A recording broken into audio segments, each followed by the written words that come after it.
Hello friends, welcome to toppers world. ഇന്ന് നമ്മൾ നോക്കാൻ പോകുന്നത് 9ാം ക്ലാസ്സിൻ്റെ ജീവശാസ്ത്രം, അതായത് ബയോളജിയുടെ മലയാളം മീഡിയം ക്വസ്റ്റ്യൻ പേപ്പറിൻ്റെ ആൻസർ കീ ആണ്.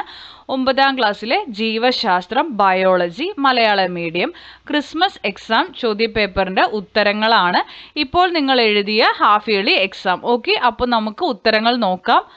അപ്പോൾ എല്ലാ ക്വസ്റ്റ്യൻസും ഞാൻ വായിക്കില്ല, ആൻസേഴ്സ് ആയിരിക്കും കൂടുതലായിട്ട് നമ്മൾ ഫോക്കസ് ചെയ്യുക. ചില ക്വസ്റ്റ്യൻസ് മാത്രം വായിക്കും.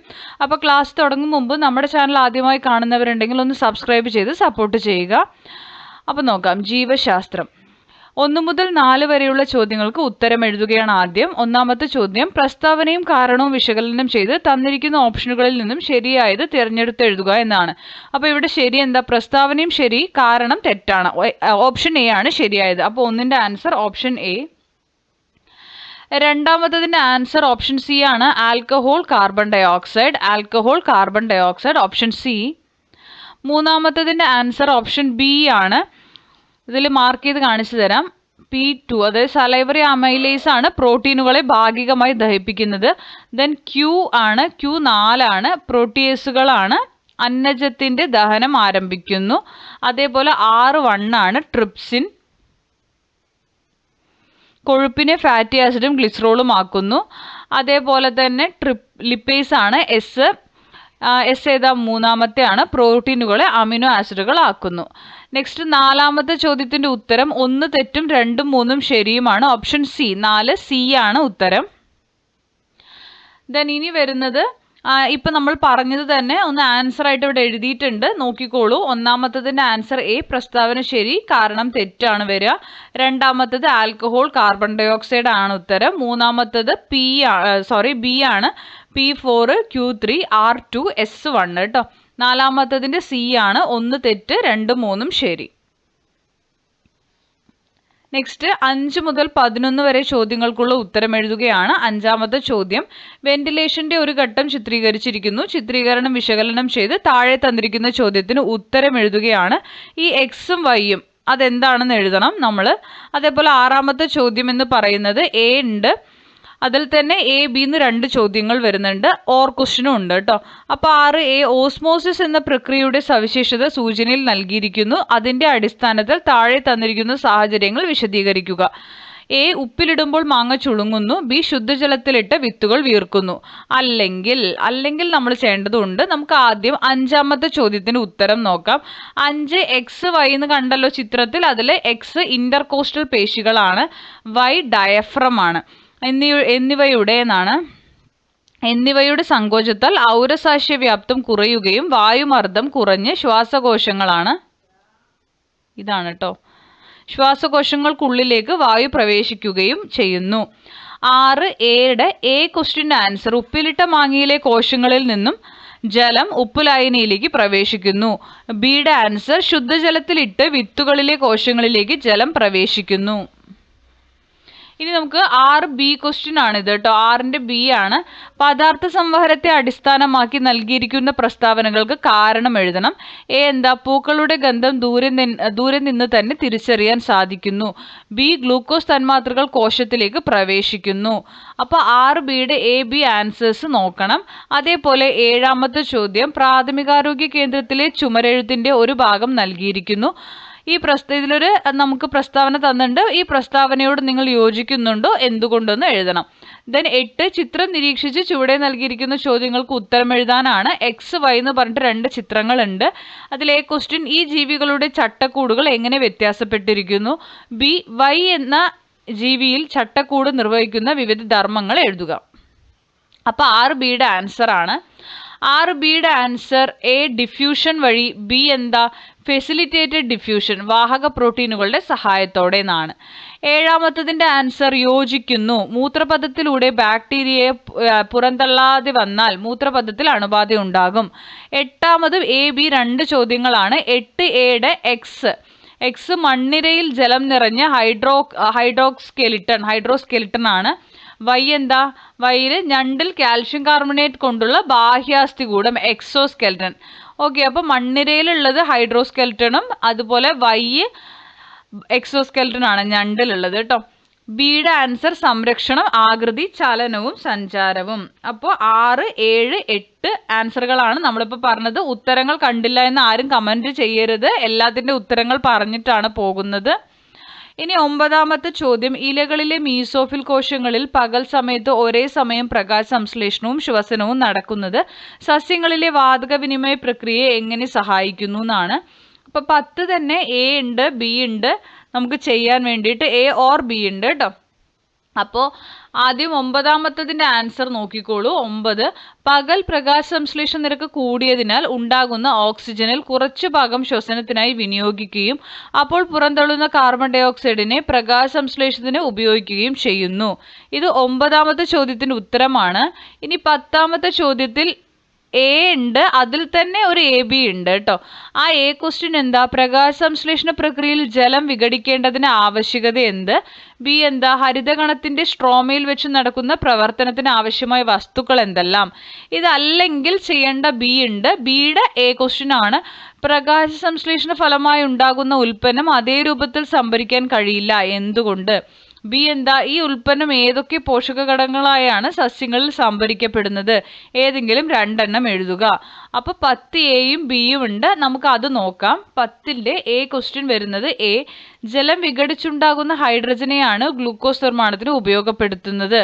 ബി എന്താ, ഹൈഡ്രജനും കാർബൺ ഡൈ ഓക്സൈഡും, ഇതിന് ഊർജം ആവശ്യമാണ്. ഇനി 10 ഓർ ക്വസ്റ്റ്യൻ ഉണ്ടല്ലോ, ആ 10ന്റെ ഓർ ക്വസ്റ്റ്യനിൽ വരുന്ന ബി, അതിൽ ഫസ്റ്റത്തെ ചോദ്യത്തിന്റെ ഉത്തരം എയുടെ ആൻസർ ആണ്. ഉണ്ടാകുന്ന ഗ്ലൂക്കോസ് ജലത്തിൽ എളുപ്പം ലയിക്കുന്ന വസ്തുവായതുകൊണ്ട്.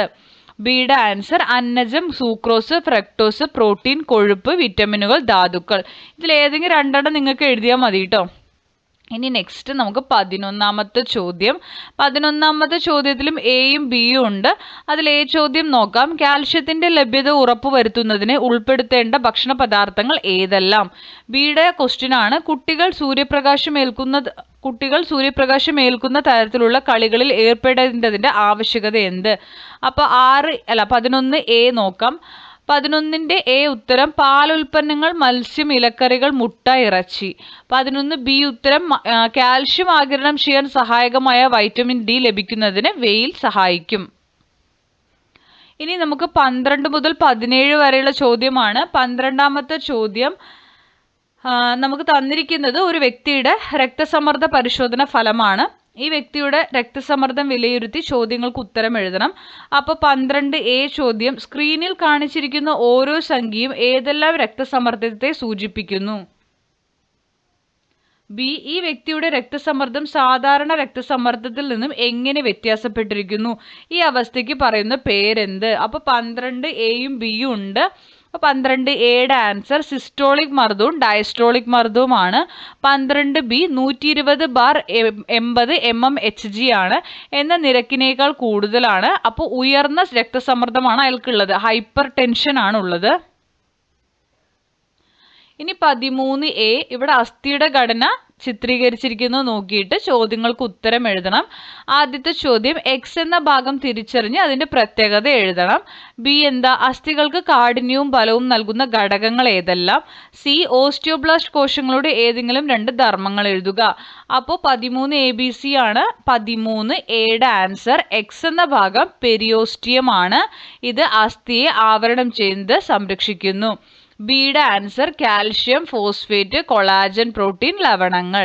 സിയുടെ ആൻസർ ധാതുക്കളെ നിക്ഷേപിച്ച് എല്ലുകളെ ശക്തവും ദൃഢവുമാക്കുന്നു. വളർച്ച, കേടുപാടുകൾ പരിഹരിക്കലാണ് അതിൻ്റെ ഡ്യൂട്ടി. 13 ABC കഴിഞ്ഞു. 13 എ ഉണ്ട്, 13 ബി ഉണ്ട് കേട്ടോ. ചോദ്യം ഓർ ക്വസ്റ്റ്യൻ ആണ്, അതല്ലെങ്കിൽ ഇത് ചെയ്യാനാണ്. 13 ബിയിലും തന്നിരിക്കുന്ന ചിത്രം നിരീക്ഷിച്ച് ചോദ്യങ്ങൾക്ക് ഉത്തരം എഴുതാനാണ്. ഇവിടെ എക്സ് എന്ന ഭാഗം തിരിച്ചറിയുക. എക്സ് തരുണാസ്ഥിയാണ്, ഇത് തരുണാസ്ഥിയാണ്. ബി അതിൻ്റെ ധർമ്മം, ഈ തരുണാസ്ഥിയുടെ ധർമ്മം എന്താ, അസ്ഥികൾ തമ്മിലുള്ള ഘർഷണം കുറയ്ക്കാൻ സഹായിക്കുന്നു. ഇനി ഇതര കലകളേക്കാൾ സാവധാനത്തിലാണ് എക്സ് വളരുന്നത്, എന്തുകൊണ്ട്. ആൻസർ തരുണാസ്ഥിയിൽ രക്തക്കുഴലോ നാഡിയോ ഇല്ലാത്തതിനാൽ വളർച്ച സാവകാശത്തിലാണ്. ഇനി 14 14 സസ്യങ്ങളിലെ സംവഹന കലകളെക്കുറിച്ചുള്ള പ്രസ്താവനകളാണ്. ഇലകളുടെ ചെറുഞരമ്പുകൾ രൂപപ്പെടുത്തുന്നു, നീണ്ട പൈപ്പുകൾ പോലെ കാണപ്പെടുന്നു. ചോദ്യം: എ, ബി എന്നീ പ്രസ്താവനകൾ പരാമർശിച്ചിരിക്കുന്ന കോശങ്ങൾ ഏവ? ബി, ഈ കോശങ്ങളിലൂടെയുള്ള പദാർത്ഥ സംവഹനത്തിന് സഹായിക്കുന്ന പ്രക്രിയകൾ ഏവ? സി ക്വസ്റ്റ്യൻ: ബിയിൽ പരാമർശിച്ചിരിക്കുന്ന കോശം നീണ്ട പൈപ്പ് പോലെ കാണപ്പെടുന്നത് എന്തുകൊണ്ട്? 15ാമത്തെ ചോദ്യത്തിൽ ചിത്രമാണ്. ചിത്രം പകർത്തി എക്സ് വൈ ഭാഗങ്ങൾ നമ്മൾ പേരെഴുതണം. അതേപോലെ എക്സ് എന്ന് അടയാളപ്പെടുത്തിയിരിക്കുന്ന ഭാഗത്തിന്റെ ധർമ്മം എഴുതുകയും വേണം. അപ്പൊ 15 തന്നെ നമുക്ക് എ ചോദ്യത്തിന്റെ ഉത്തരമാണ് എ സൈലമാണ്. ബിയുടെ answer osmosis, root pressure, cohesion, adhesion ഫലങ്ങൾ, സസ്യസ്വേദനം. 14 സിയുടെ ആൻസർ കോശങ്ങൾ മൃതമാവുമ്പോൾ കുറുകെയുള്ള ഭിത്തികൾ നശിച്ചു പോകുന്നതിനാൽ. 15 ആ ചിത്രം പകർത്തി വരച്ച് എക്സ് ഭാഗവും വൈ ഭാഗവും മാർക്ക് ചെയ്യണം. 15ാമത്തെ ചോദ്യത്തിൽ എയുടെ ആൻസർ എക്സ് ലിഗമെന്റ് അല്ലെങ്കിൽ ക്യാപ്സ്യൂൾ എന്ന് എഴുതുക. വൈ സൈനോവിയൽ ദ്രവമാണ്. ബിയുടെ ആൻസർ അസ്ഥികൾ തമ്മിലുള്ള ഘർഷണം കുറച്ച് ചലനം സുഗമമാക്കാൻ സഹായിക്കുന്നു. ഇനി 16 ആണ്. 16 എ ഉണ്ട്, ബി ഉണ്ട് കേട്ടോ. നിങ്ങൾക്ക് ഏതെങ്കിലും ഒന്ന് എഴുതിയാൽ മതി. 16 എ നമുക്ക് തന്നിരിക്കുന്നത് വെച്ച് സൂചകങ്ങളുണ്ട്. പ്രവർത്തനങ്ങൾ നടക്കുന്ന കോശഭാഗം, രാസപ്രവർത്തനത്തിൽ പങ്കെടുക്കുന്ന പദാർത്ഥങ്ങൾ, ഓക്സിജന്റെ ആവശ്യകത. ഇത് വെച്ച് താരതമ്യം ചെയ്ത് കുറിപ്പ് തയ്യാറാക്കണം. 16 എ അല്ലെങ്കിൽ ബി ആണ്. ശ്വസനവാതകങ്ങളുടെ സംവഹനവുമായി ബന്ധപ്പെട്ട് തന്നിരിക്കുന്ന ചോദ്യങ്ങൾക്ക് ഉത്തരം എഴുതുക. അതിൽ എ ക്വസ്റ്റ്യൻ: ഓക്സിജൻ സംവഹനത്തിൽ ഹീമോഗ്ലോബിൻ വഹിക്കുന്ന പങ്ക് വിശദമാക്കുക. പിന്നെ B question: carbon dioxide സംവഹനം ചെയ്യപ്പെടുന്ന 2 മാർഗങ്ങൾ എഴുതുക. ഓക്കെ, അപ്പൊ ആദ്യം നമുക്ക് അത് നോക്കാം. 16ന്റെ ആൻസറാ പറയുന്നത്. 16 എ ഗ്ലൈക്കോളിസിസ് കോശദ്രവ്യത്തിൽ നടക്കുന്നു. ഓക്സിജൻ ആവശ്യമില്ല. പങ്കെടുക്കുന്നത് ഗ്ലൂക്കോസ്. ക്രബ്സ് സൈക്കിൾ ആണ്. മൈറ്റോകോൺട്രിയയിൽ ഓക്സിജൻ ആവശ്യമാണ്. കൂടാതെ പൈറുവിക് ആസിഡും ഊർജത്തിന്റെ സഹായവും വേണം. 16 തന്നെ ഒരു ബി ക്വസ്റ്റ്യൻ വരുന്നുണ്ട്. ഓറാണ്, അതല്ലെങ്കിൽ ഇത് എന്നുള്ള ഒരു ഓർ ക്വസ്റ്റ്യനിൽ വരുന്നതാണ് ഈ ബി. അതിൽ എ ആൻസർ ഓരോ ഹീമോഗ്ലോബിൻ തന്മാത്രയും 4 ഓക്സിജൻ തന്മാത്രകളെ വീതം സംവഹനം ചെയ്യുന്നു. ബിയുടെ ആൻസർ ആർ ബി സിയിലെ ജലത്തിൽ ലയിച്ച് ബൈകാർബണേറ്റ് ആയോ അതിലെ ഹീമോഗ്ലോബിനുമായോ ചേർന്ന് കാർബമിനോ ഹീമോഗ്ലോബിനായോ സംവഹനം ചെയ്യപ്പെടുന്നു. ഇനി നമുക്ക് 17ാമത്തെ ചോദ്യമാണ്. ചിത്രങ്ങൾ കണ്ടല്ലോ. പിയും ക്യൂവും 2 ചിത്രങ്ങൾ ഉണ്ട് പേശികളുടെ. അതിന്റെ ചോദ്യം ഇതാണ്. എയുടെ ചോദ്യം: പി, ക്യു എന്നീ പേശികൾ തിരിച്ചറിഞ്ഞ് പേരുകൾ എഴുതുക. ഉത്തരം എന്താ? 17 എ പി മൃദുലപേശിയും ക്യു അസ്ഥിപേശിയും. ദെൻ ബി ക്വസ്റ്റ്യൻ: ഇവയെ തിരിച്ചറിയാൻ സഹായിച്ച 2 സവിശേഷതകൾ എഴുതുക. മൃദുലപേശികളിൽ കുറുവരകൾ ഇല്ലാത്ത സ്പിൻഡൽ ആകൃതിയിലുള്ള കോശങ്ങൾ, അസ്ഥിപേശികളിൽ കുറുവരകളുള്ള ദണ്ഡാകൃതിയിലുള്ള കോശങ്ങൾ. സി ഇവയിൽ ആഗ്രഹത്തിനനുസരിച്ച് നിയന്ത്രിക്കാൻ കഴിയുന്ന പേശി ഏത്? ഇത് കാണപ്പെടുന്ന ശരീരഭാഗങ്ങൾക്ക് ഉദാഹരണം എഴുതുക. അപ്പൊ സിയുടെ ആൻസർ എന്ന് പറയുന്നത് നമുക്ക് തിരിച്ചറിയാൻ ആഗ്രഹത്തിനനുസരിച്ച് നിയന്ത്രിക്കാൻ കഴിയുന്ന പേശി അസ്ഥിപേശിയാണ് കേട്ടോ. ഐച്ഛിക പേശി എന്ന് പറയും അതിനെ. കൈകാലുകള്, കഴുത്തുമുഖം നമുക്ക് നിയന്ത്രിക്കാൻ കഴിയുന്ന ഭാഗങ്ങൾ കേട്ടോ. അപ്പൊ ഇതാണ് 17ന്റെ ആൻസർ. ഇത് ചോദ്യം 17 ആണ്. അപ്പുറത്താണ് ചിത്രം തന്നിരിക്കുന്നത്. ഇനി 18 നമുക്കൊരു ചിത്രീകരണം തന്നിട്ടുണ്ട്. ചോദ്യം ഇതാണ്. എക്സ് വൈ എന്നീ അവയവങ്ങൾ ഏതെല്ലാം? ബി അമോണിയ യൂറിയയുമായി മാറ്റപ്പെടുന്നത് എങ്ങനെ? സി രക്തത്തിൽ നിന്ന് മൂത്രം രൂപപ്പെടുന്നതിന് സഹായകമായ പ്രക്രിയകൾ ഏതെല്ലാം? ഡി രക്തത്തിൽ നിന്ന് ആദ്യം രൂപീകരിക്കപ്പെടുന്ന ഗ്ലോമറുലാ ഫിൽട്രേറ്റിലെ എല്ലാ ഘടകങ്ങളും മൂത്രത്തിൽ കാണപ്പെടുന്നത് എന്തുകൊണ്ട്? അപ്പൊ 18 എ ആണ് ഈ 4 ചോദ്യങ്ങളും. ഇതല്ലെങ്കിൽ നിങ്ങൾക്ക് എഴുതാൻ 18 ബി തന്നിട്ടുണ്ട്. 18 ബിയിലും ഇതുപോലൊരു ചിത്രമാണ്. അതിലും നമ്മൾ എക്സ് വൈ ഭാഗങ്ങൾ എഴുതണം. പിന്നെ ഈ സെഡ് എന്ന ഭാഗത്ത് രൂപപ്പെടുന്ന ദ്രാവകം ഏത്? ഇത് മൂത്രമായി മാറുന്നത് എങ്ങനെയെന്ന് എഴുതണം. എക്സ് വൈ എന്നിവയുടെ വ്യാസ വ്യത്യാസം ഈ ദ്രാവകത്തിന്റെ രൂപീകരണത്തിന് സഹായമാകുന്നത് എങ്ങനെയെന്ന് എഴുതണം. ഡി വൃക്കാധമനിയിലെ രക്തവും വൃക്കാസിരയിലെ രക്തവും തമ്മിലുള്ള വ്യത്യാസം എന്തെന്നും എഴുതണം. സോ നമുക്ക് നോക്കാം. 18ന്റെ എ ക്വസ്റ്റ്യൻ ആണ് പറയുന്നത്. ബി അല്ല. 18 എ ഇതുവരെയുള്ളൂ ആൻസർ. 18 എ. 18 എയിൽ ആദ്യത്തെ ക്വസ്റ്റ്യന്റെ ആൻസർ എക്സ് എന്ന ഭാഗം കരൾ, വൈ വൃക്ക. ബി ക്വസ്റ്റ്യന്റെ ആൻസർ ആണ്. ഇത് ബി ഉണ്ട് കേട്ടോ. എയും ബി ഒക്കെ നോക്കി വേണം നിങ്ങൾ എഴുതണമെങ്കിൽ. ബി അമോണിയ, കാർബൺ ഡൈ ഓക്സൈഡും ജലവുമായി ചേർന്ന്. സിയുടെ ഉത്തരം എന്ന് പറയുന്നത് സൂക്ഷ്മ അരിക്കൽ, പുനരാകിരണം, സ്രവണം. ഡിയുടെ ഉത്തരം അതിലെ 99% രക്തത്തിലേക്ക് പുനരാകിരണം ചെയ്യപ്പെടുന്നതിനാൽ.